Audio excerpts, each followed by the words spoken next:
사도신경. 나는 전능하신 아버지 하나님 천지 창조주를 믿습니다.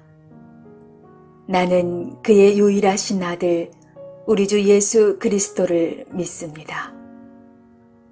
그는 성령으로 잉태되어 동정녀 마리아에게서 나시고 본디오 빌라도에게 고난을 받아 십자가에 못 박혀 죽으시고 장사한 지 사흘 만에 죽은 자 가운데서 다시 살아나셨으며 하늘에 오르시어 전능하신 아버지 하나님 우편에 앉아 계시다가 거기로부터 살아있는 자와 죽은 자를 심판하러 오십니다. 나는 성령을 믿으며 거룩한 공교회와 성도의 교제와 죄를 용서받는 것과 몸의 부활과 영생을 믿습니다. 아멘.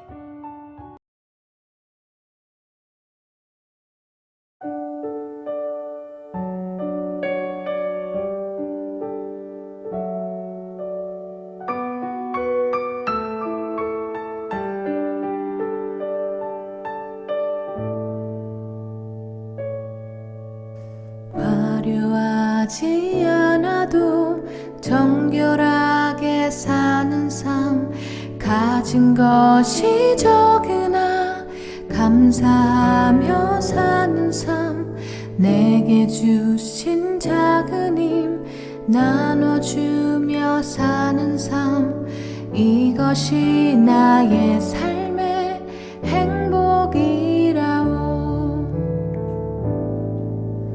눈물 날 일 많지만 기도할 수 있는 것, 억울한 일 많으나 주를 위해 참는 것, 비록 짧은 작은 삶 주 뜻대로 사는 것, 이것이 나의 삶의 행복이라오.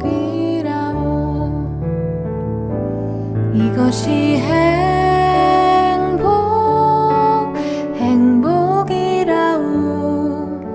세상은 알 수 없는 하나님 선물, 이것이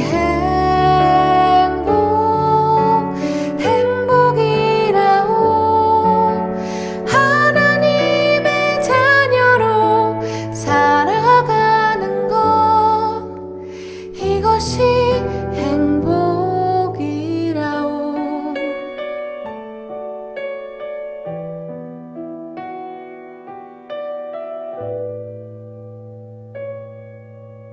눈물 날 일 많지만 기도할 수 있는 것, 억울한 일 많으나 주를 위해 참는 것, 비록 짧은 작은 삶 주 뜻대로 사는 것, 이것이 나의 삶의 행복이라오. 이것이 행복이라오. 세상은 알 수 없는 하나님 선물, 이것이 행복이라오.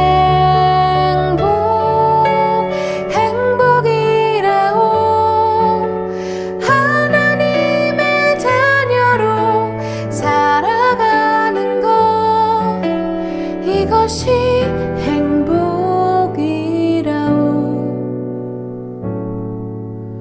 이것이 행복이라오.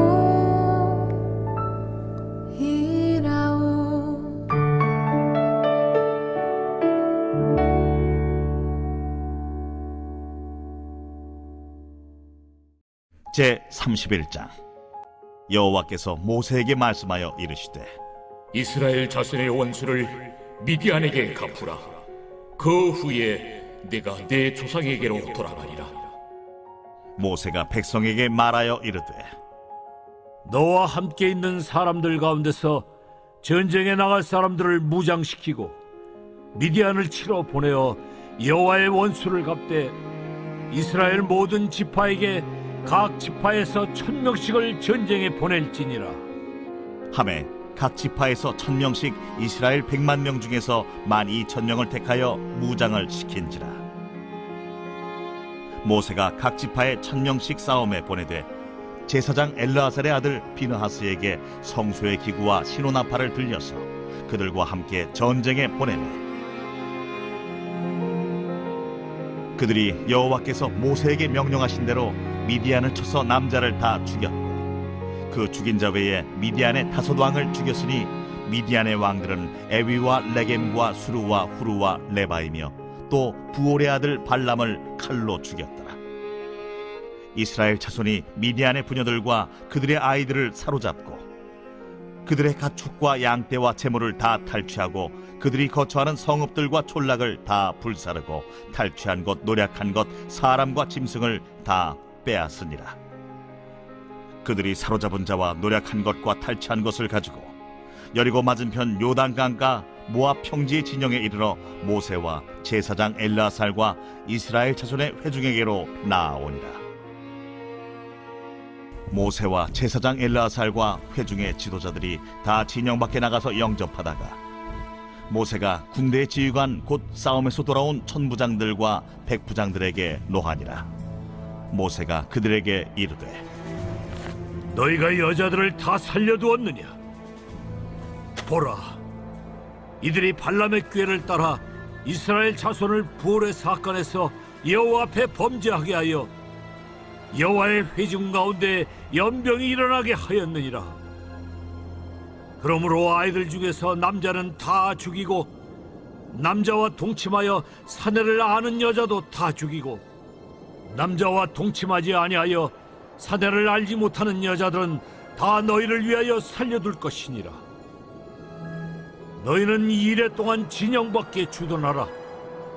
누구든지 살인자나 죽임을 당한 사체를 만진 자는 셋째 날과 일곱째 날에 몸을 깨끗하게 하고 너희의 포로도 깨끗하게 할 것이며 모든 의복과 가죽으로 만든 모든 것과 염소털로 만든 모든 것과 나무로 만든 모든 것을 다 깨끗하게 할지니라.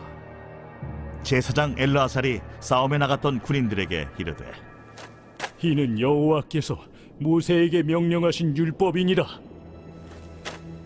금, 은, 동, 철과 주석과 납 등에 불에 견딜 만한 모든 물건은 불을 지나게 하라.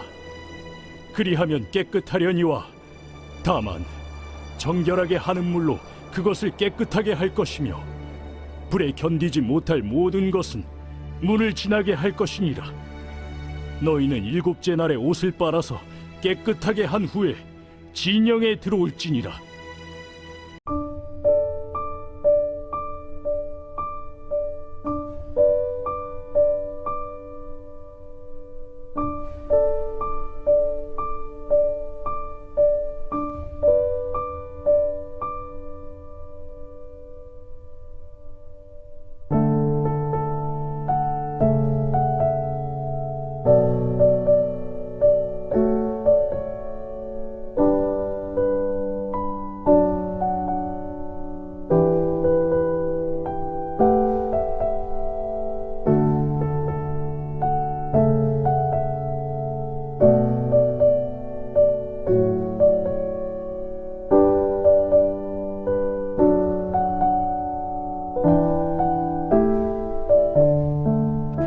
샬롬. 오늘도 복된 하루 하나님의 은혜와 평강과 특별히 영육간으로 강건케 하시는 하나님의 복주심이 우리 삶에 넘칠 수 있기를 원합니다. 함께 읽은 말씀 31장은 미디안 정복 전쟁 기사를 아주 상세하게 소개하고 있습니다. 그런데 이 사건은 시간적 순서로 보면 오늘 본문의 현재 상황과는 맞지 않습니다. 민수기 전체에서 연대기적 순서로 살펴보면 25장에 나오는 시딤 사건이 가나안 정복을 위한 출정에서 가장 마지막 사건이라고 볼 수 있습니다. 이후 26장에는 우리가 앞서 살폈던 그 인구조사가 나오고요. 2차 인구조사였죠.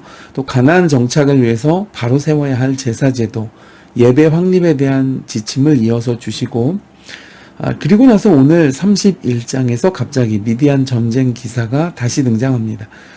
그리고 이어지는 35장까지 별도의 주제들이 이어지고 있습니다. 그러니까 결국 이런 흐름을 보면 오늘 이 31장부터는 앞서의 어떤 사건이나 일들에 대해 보충 설명이 필요하거나 부연해야 할 내용들이 덧붙여진 것이라고 볼 수 있습니다. 그래서 오늘 말씀의 이 미디안 전쟁은 사실은 앞에 25장에 있었던 사건을 보다 자세하고 세밀하게 설명한 것입니다. 이것을 통해 알 수 있는 것은 하나님께서 25장에 나오는 이 시딤 사건을 매우 중요하고 또 심각하게 여기신다 하는 것을 깨닫게 되는 것이죠. 왜냐하면 이스라엘 백성이 가나안에서 만나게 될 현실적 문제와 유혹들이 바로 이와 유사했기 때문이었습니다. 따라서 하나님께서는 그 미디안을 정복하고 진멸하라 라는 명령을 통해서 이스라엘을 유혹에 빠질 수 있게 하는 요소들에 대해서 정확하고 분명하게 짚고 넘어가시면서 동시에 경고하시고 있는 것이었습니다.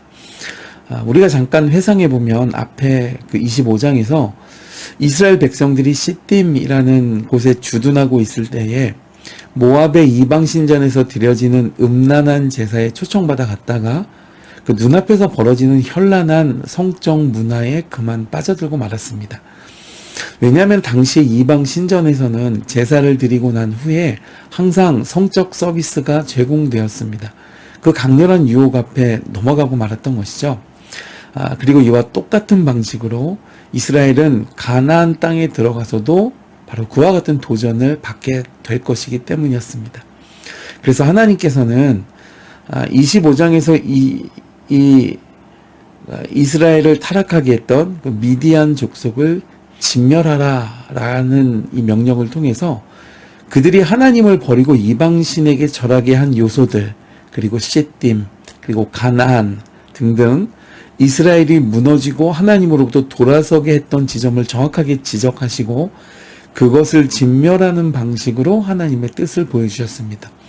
하나님께서 이스라엘의 연약한 지점을 다루시는 방법을 통해 그분의 의지를 또 그분의 뜻하심을 보여주신 것이었습니다.